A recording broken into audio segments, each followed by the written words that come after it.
అమ్మా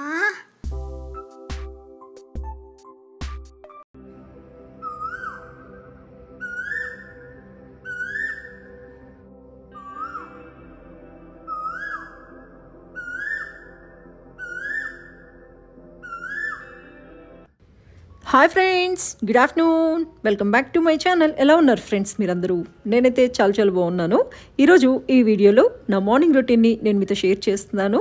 first time నా ఛానల్ని చూస్తున్నట్లయితే తప్పకుండా సబ్స్క్రైబ్ చేసుకోండి. అలాగే ఈ వీడియోని లైక్ చేయడం మాత్రం మర్చిపోకండి. ఇప్పుడు టైం మార్నింగ్ 5 o'clock అయింది. నా వ్లాగ్ అయితే ఇప్పుడే స్టార్ట్ చేశాను.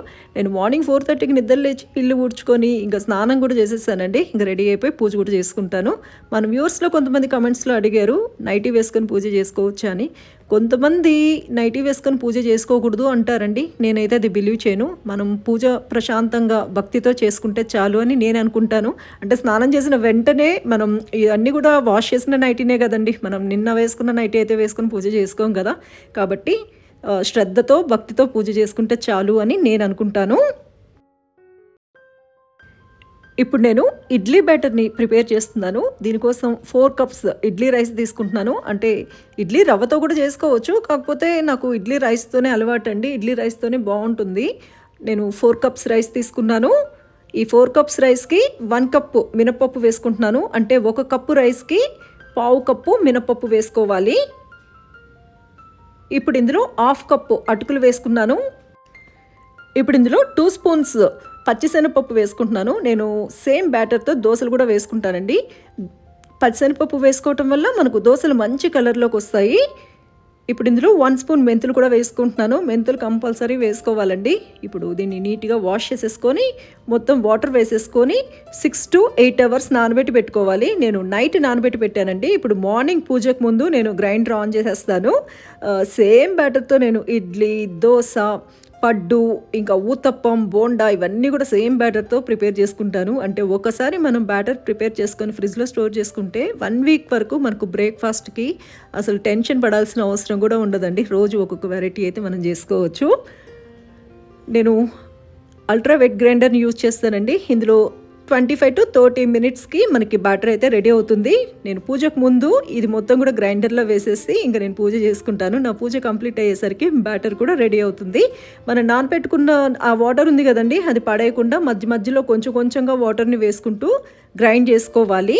ఇప్పుడు నేను చూపిస్తున్న క్వాంటిటీలో మీరు ప్రిపేర్ చేసుకుంటే ఒక స్మాల్ ఫ్యామిలీకి 4 to 5 days అయితే బ్రేక్ఫాస్ట్కి సరిపోతుంది.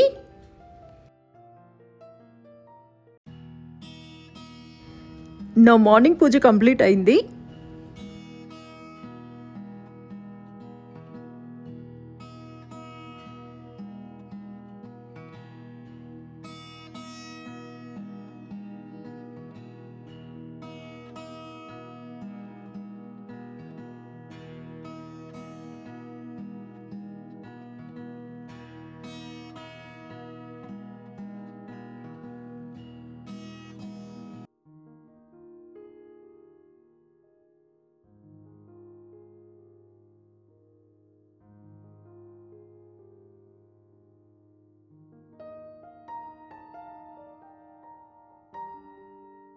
నా పూజ కంప్లీట్ అయ్యేసరికి గ్రైండర్లో బ్యాటర్ కూడా మొత్తం బాగా గ్రైండ్ అయిపోయిందండి. నేను ఇంకా గ్రైండర్ని ఆఫ్ చేసేస్తాను. నేను వేరే బౌల్లో దేంట్లో కూడా షిఫ్ట్ చేయనండి. ఈ గ్రైండర్లోని స్టోన్స్ ఉంటాయి కదా, అది తీసేసి ఆ బౌల్లోనే ఫర్మెంటెడ్ అవ్వడానికి పక్కన పెట్టేస్తాను. 6 to 8 hours మనకి మొత్తం పిండి అయితే పులుస్తుందండి. అంటే కొంచెం టెంపరేచర్ ఎక్కువ ఉంటే తొందరగా పులుస్తుంది, చల్లగా ఉంటే కొంచెం టైం పడుతుంది. నేను దీనిపైన మూత పెట్టేసి ఇంకా పక్కన పెట్టేస్తాను. నాకు నైట్ డిన్నర్కి బ్యాటర్ అయితే మొత్తం రెడీ అవుతుంది. ఇడ్లీ కానీ దోశ కానీ ప్రిపేర్ చేసుకుంటాను. ఇప్పుడు నేను పిల్లలకి లంచ్ బాక్స్లోకి ఫుడ్ అయితే ప్రిపేర్ చేస్తున్నానండి. ఈరోజు పిల్లల లంచ్ బాక్స్లో నేను మునక్కాయ సాంబార్, అలాగే మసాలా వంకాయ ఫ్రై అయితే ప్రిపేర్ చేస్తున్నాను. ఫస్ట్ నేను మునక్కాయ సాంబార్ ప్రిపేర్ చేస్తానండి. కందిపప్పు నీట్గా వాష్ చేసేసుకొని కుక్కర్లో వేసుకున్నాను. అందులో 2 tomatoesని కట్ చేసుకొని వేసుకున్నాను. అలాగే 2 green chilies వేసుకున్నాను. 4 small onionsని వేసుకున్నాను. ఇందులో వాటర్ వేసుకొని కొంచెం సాల్ట్, అలాగే కొంచెం టర్మరిక్ పౌడర్, కొంచెం ఆయిల్ వేసేసుకొని కుక్కర్ మూతనైతే క్లోజ్ చేసేస్తున్నాను. విజిల్ పెట్టుకొని 3 whistles వచ్చేంత వరకు కుక్ చేసుకుంటాను.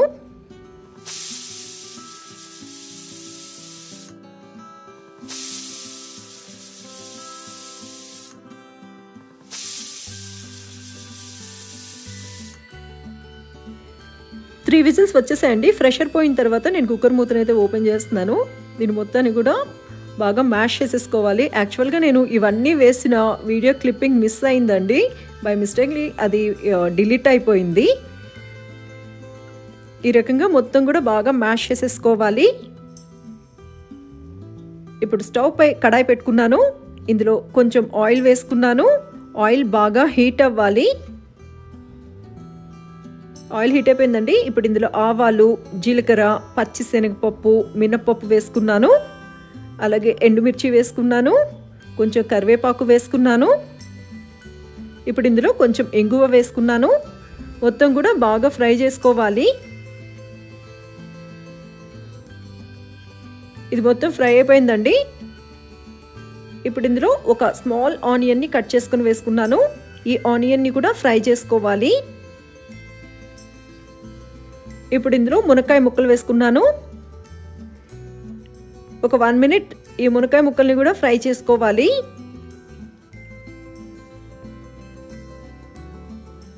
ఇప్పుడు ఇందులో కొంచెం సాల్ట్ వేసుకున్నాను. అలాగే కొంచెం టర్మరిక్ పౌడర్ వేసుకున్నాను. చిల్లీ పౌడర్ వేసుకున్నాను. సాంబార్ పౌడర్ వేసుకున్నాను. మొత్తం బాగా మిక్స్ చేసుకోవాలి. సిమ్లో పెట్టుకొని కుక్ చేసుకోవాలి. అంటే మనకి ఆయిల్ అనేది సెపరేట్ అవ్వాలండి. అంతవరకు కుక్ చేసుకోవాలి. చూడండి, ఇప్పుడు ఇందులో నేను చింతపండు రసం వేసుకుంటున్నాను. ఒక చిన్న ఉసిరికాయ సైజ్ చింతపండుని నానబెట్టుకొని రసం చేసి వేసుకున్నాను. దీనిపైన మూత పెట్టేసి సిమ్లో 2 మినిట్స్ కుక్ చేసుకోవాలి. చూసారు కదా, ఆయిల్ మొత్తం కూడా పైకి వచ్చేసింది. అలాగే మునక్కాయ మొత్తం కూడా బాగా కుక్ అయిపోయాయి. ఇప్పుడు ఇందులో మనం ముందుగా మ్యాష్ చేసి పెట్టుకున్న పప్పు ఉంది కదండి, ఆ పప్పు ఇందులో వేసుకోవాలి. నేను మొత్తం బాగా మిక్స్ చేస్తున్నాను. ఇప్పుడు ఇందులో మన కన్సిస్టెన్సీకి సరిపడినట్లుగా వాటర్ వేసుకోవాలి. కొంతమంది మునక్కాయ సాంబార్ ఎక్కువ పల్చగా ఉంటేనే లైక్ చేస్తారు. నేనైతే అంత పల్చగా అయితే ఏం చేయనండి, కొంచెం తిగ్గనే ఉంటుంది. ఇప్పుడు ఇందులో వాటర్ వేసుకున్నాను. సాల్ట్ ఒకసారి చెక్ చేసుకొని సరిపోకపోతే ఇంకొంచెం సాల్ట్ అయితే యాడ్ చేసుకోవాలి. నాకు సాల్ట్ తగ్గినట్లు అనిపించింది కాబట్టి నేను కొంచెం సాల్ట్ వేసుకున్నాను. మొత్తం బాగా మిక్స్ చేసేసుకొని బాగా బాయిల్ చేసుకోవాలి. అంటే ఒక 5 to 8 మినిట్స్ అయినా పడుతుందండి ఇది మొత్తం కూడా బాగా కుక్ అవ్వడం కోసం. చూడండి, ఈ రకంగా మనం మొత్తం కూడా బాగా బాయిల్ చేసుకోవాలి. మునక్కాయ సాంబార్ అయితే రెడీ అయిపోయిందండి. ఈ పైన కనిపిస్తుంది చూసారా, ఇది మొత్తం కూడా తీసేయాలండి. ఇది దీనివల్ల గ్యాస్ ఫామ్ అవుతుంది కాబట్టి ఇది మొత్తం కూడా తీసేస్తాను నేను. మునక్కాయ సాంబార్ రెడీ అయింది. ఇప్పుడు నేను వంకాయ మసాలా ఫ్రై చేస్తున్నానండి. దీనికోసం ఫస్ట్ మనం ఒక మసాలా పౌడర్ని ప్రిపేర్ చేసుకోవాలి. దీనికోసం నేను 2 స్పూన్స్ పల్లీలు తీసుకున్నాను. పల్లీల్ని డ్రై రోస్ట్ చేసుకోవచ్చు, లేకపోతే అలాగే వేసుకున్నా కూడా బాగానే ఉంటుందండి. ఇప్పుడు ఇందులో 1 స్పూన్ పుట్నాల పప్పు, 1 స్పూన్ నువ్వులు తీసుకున్నాను. అలాగే వెల్లుల్లి రెబ్బలు తీసుకున్నాను. మనం వీటన్నిటిని కూడా మిక్సీ జార్లో వేసుకొని అందులో కొంచెం సాల్ట్ వేసుకోవాలండి. మళ్ళీ మనం ఫ్రైలో వేస్తాం కదా, కాబట్టి కొంచెం సాల్ట్ వేసేసుకొని మొత్తం కూడా బాగా బ్లెండ్ చేసేసుకోవాలి. చూడండి, ఈ రకంగా మనం బ్లెండ్ చేసుకోవాలి. వంకాయ ఫ్రైకి కావాల్సిన మసాలా పౌడర్ అయితే రెడీ అయిపోయింది. స్టవ్ పై కడాయి పెట్టుకున్నాను. ఇప్పుడు ఇందులో కొంచెం ఆయిల్ వేసుకున్నాను. ఆయిల్ బాగా హీట్ అవ్వాలి. ఆయిల్ హీట్ అయిపోయిన తర్వాత ఒక మీడియం సైజ్ ఆనియన్ని, 2 గ్రీన్ చిల్లీస్ని కట్ చేసుకుని వేసుకున్నాను. ఇప్పుడు ఇందులో ఎండుమిర్చి వేసుకున్నాను. అలాగే కొంచెం కరివేపాకు వేసుకున్నాను. ఈ ఆనియన్ మొత్తం కూడా బాగా ఫ్రై అవ్వాలి. అంటే కలర్ చేంజ్ అవ్వాల్సిన అవసరం లేదండి, ఆనియన్ మొత్తం బాగా మగ్గిపోతే సరిపోతుంది. చూడండి, ఈ రకంగా ఆనియన్ని బాగా మగ్గనివ్వాలి.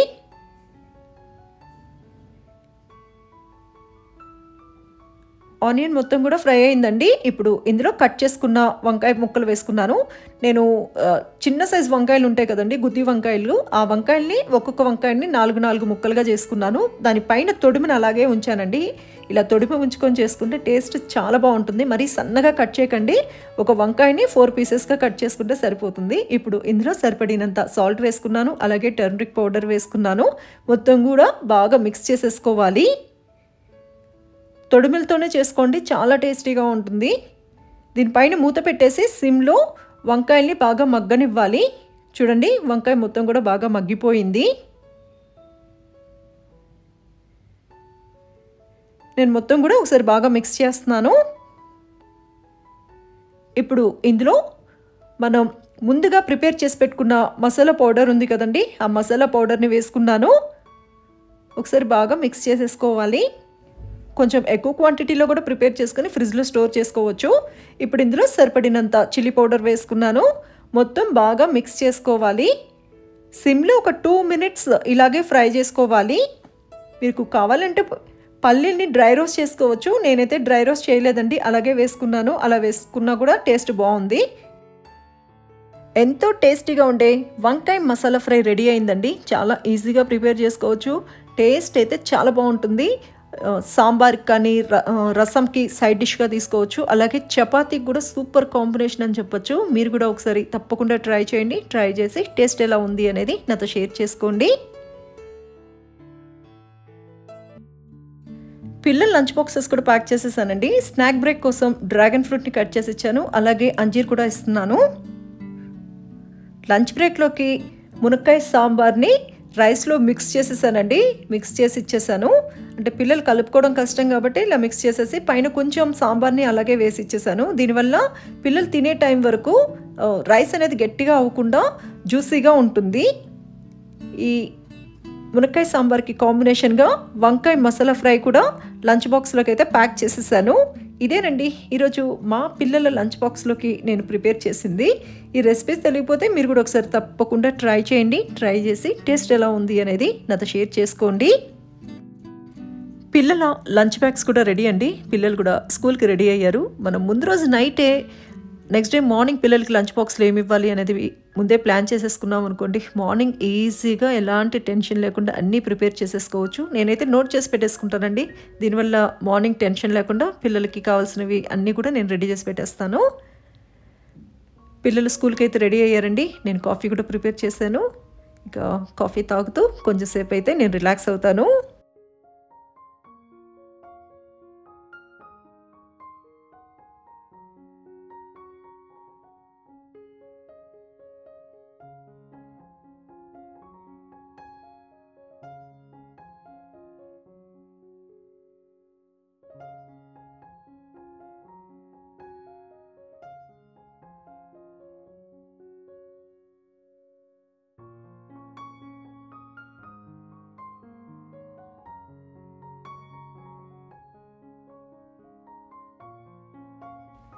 ఇప్పుడు టైం 8 o'clock అయిందండి. పిల్లలు స్కూల్కి బయలుదేరారు.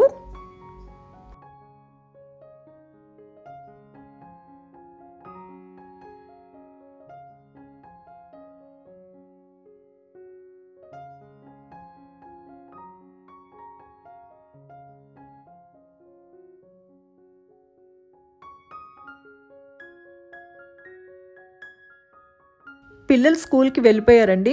పొద్దుట్నుంచి హడావిడిగా ఉన్న ఇల్లు ఒక్కసారిగా పిల్లలు స్కూల్కి వెళ్ళాక సైలెంట్ అయిపోయింది. అందరి ఇల్లులు కూడా సేమ్ ఇంతే కదండి. పిల్లలు స్కూల్కి వెళ్ళేంత వరకు ఏదో ఒకదానికి హడావిడి పడుతూ ఉంటాం కదా. పిల్లలు స్కూల్కి వెళ్ళిన తర్వాత అసలు ఎంత సైలెంట్ అయిపోతుందో. ఇప్పుడు నేను చేయాల్సిన పనులు కొన్ని ఉన్నాయండి, అవి కంప్లీట్ చేసేస్తాను. ఇది నేను మార్నింగ్ గ్రైండర్లో వేస్తాను కదా పిండి, ఆ పిండి అయితే నేను పక్కన పెట్టేస్తాను కదండి. అది ఈవినింగ్ కల్లా రెడీ అయిపోతుంది. అప్పుడు నేను బాక్సెస్లో పెట్టేసి ఫ్రిడ్జ్లో స్టోర్ చేసేస్తాను. ఇంకా అంట్లో నేను మార్నింగ్ యూజ్ చేసినవి చాలా వరకు తోమేసానండి. అవి డ్రై అయిపోయాయి. ఇంకా వాటి ప్లేస్లో సర్దేశాను. ఇప్పుడు కాఫీ తాగాం కదా, ఆ కప్స్ ఇంకా ఈ కడాయి ఇవి ఉంది, ఇది కూడా డ్రై అయిన తర్వాత లోపల పెట్టేస్తాను. ఇంకా గ్యాస్ స్టవ్ కూడా తుడిచేసేసానండి. మార్నింగ్ వాష్ చేసిన బట్టలు ఉన్నాయండి, వాటిని డ్రై చేసేస్తాను. ఈరోజు మార్నింగ్ నుంచి కొంచెం క్లౌడీగానే ఉందండి, కాబట్టి బట్టలు ఆరడం కూడా కొంచెం కష్టమే. అంటే నార్మల్గా అయితే కొంచెం ఎండ ఉంటే ఆఫ్టర్నూన్ కల్లా మొత్తం డ్రై అయిపోతాయి. నేను కొంచెం ఏది డ్రై అయితే వాటిని తీసేసి ఫోల్డ్ చేసి పెట్టేస్తూ ఉంటాను. కానీ ఈరోజు కొంచెం క్లౌడీగా ఉంది కదండి, కాబట్టి నాకు తెలిసి ఈవినింగ్ వరకు డ్రై అవ్వడం అయితే కొంచెం కష్టమే.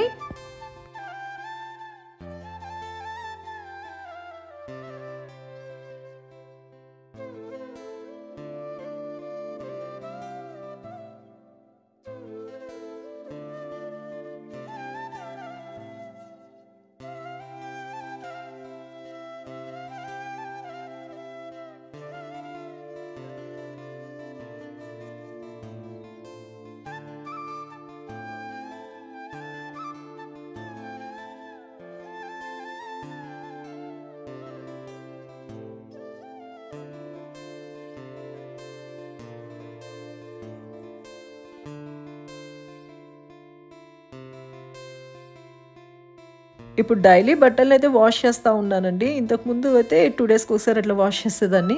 ఇప్పుడు క్లౌడీగా ఉంటుంది, అలాగే ఎప్పుడు వర్షం పడుతుందో తెలియకుండా ఉంది కదండి. కాబట్టి డైలీ అయితే బట్టలు వాష్ చేస్తున్నాను. అలా అయితేనే మనకు కొంచెం బట్టలు పడతాయి కదండి, అవి తొందరగా డ్రై అవ్వడానికి కూడా ఉంటాయి అని చెప్పేసి ఇంక డైలీ బట్టలు అయితే వాష్ చేస్తున్నాను. బయట చూసారా ఎలా ఉందో, ఎంత క్లౌడీగా ఉందో చూడండి.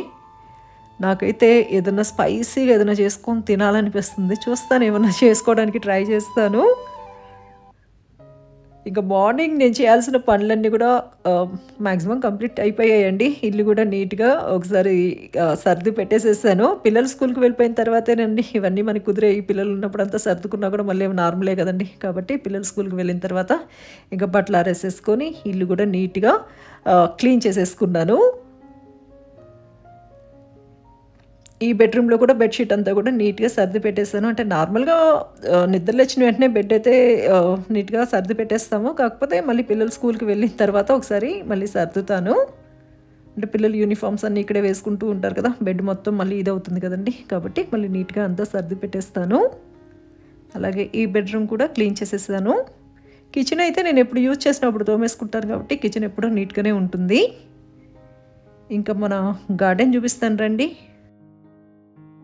బట్టలు ఆరేసిన తర్వాత ఇంకా మొక్కలకు కూడా నీళ్లు పోసేస్తానండి. ఇప్పుడు ఎలాగో వర్షం పడుతుంది కాబట్టి డైలీ మార్నింగ్ ఒక్కసారే నీళ్లు పోస్తున్నానండి. ఈ సైడ్ ఇటు ఫ్రంట్ కనిపించే సైడ్కి వర్షం పడిన నీళ్ళు అయితే పడుతుందండి. ఇటు సైడ్ మొక్కలకైతే నీళ్ళు అక్కడ దాకా రాదు కాబట్టి డైలీ మార్నింగ్ అయితే నీళ్లు పోస్తూ ఉన్నాను. ప్లేస్ ఉన్నా లేకపోయినా ఒక 2 మొక్కలు పెట్టుకుంటే చాలండి. ఆ మొక్కల్ని చూస్తూ ఉంటే ఎంత హ్యాపీగా అనిపిస్తుందో కదా. నాకు గార్డెనింగ్ అంటే చాలా ఇష్టం. కాకపోతే మాకు ఎక్కువ ప్లేస్ లేదండి. ఉన్న దాంట్లోనే నేను నాకు నచ్చినట్లుగా ఈ రకంగా అరేంజ్ చేసుకున్నాను. మన కరివేపాకు మొక్కను చూడండి.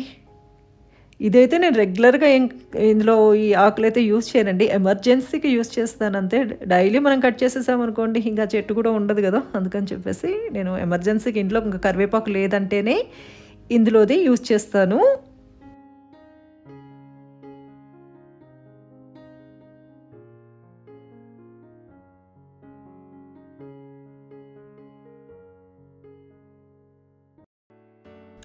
హాయ్ ఉమా గారు, many more happy returns of the day.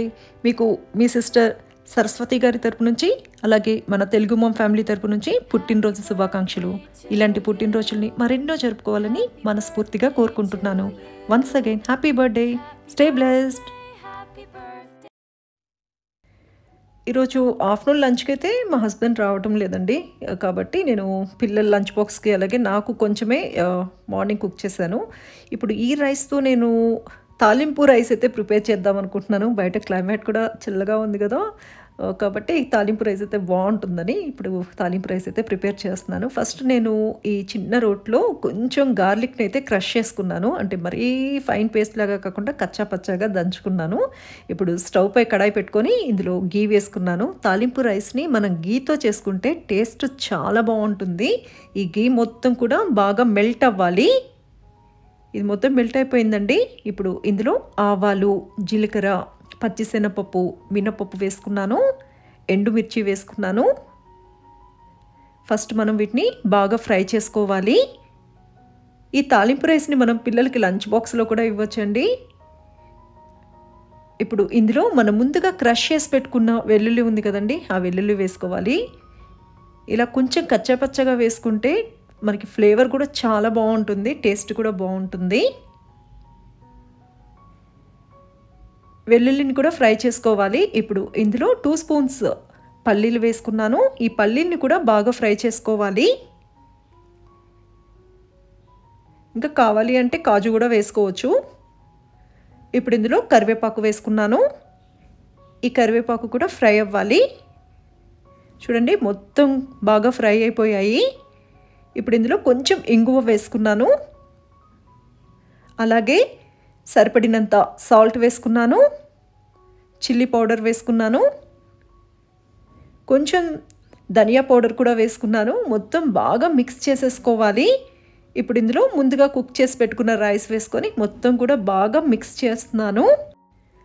ఈ మసాలా అనేది మొత్తం కూడా రైస్కి పట్టేటట్లుగా బాగా మిక్స్ చేసుకోవాలి. ఇలాంటి ఫ్లేవర్ రైస్లు రైనీ సీజన్లోను అలాగే వింటర్ సీజన్లో బాగుంటాయండి.